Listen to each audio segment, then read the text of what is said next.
The most common key fob issues for your 2012 Kia Sorento are battery failure, needing reprogramming, or antenna problems. First, try replacing the battery. The fob uses a CR2032 battery. Pry open the fob with a screwdriver, replace the old battery, and snap it back together. If that doesn't work, it might need reprogramming.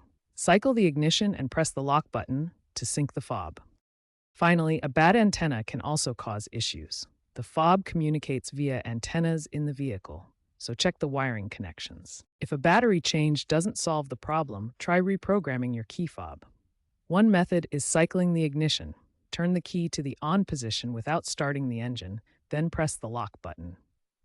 Repeat this process a few times. If this doesn't work, you can use an OBD2 scanner to resync the fob to the BCM. If reprogramming doesn't work, the antenna might be the issue. Inspect the wiring harnesses and antenna contacts for corrosion. Clean the contacts.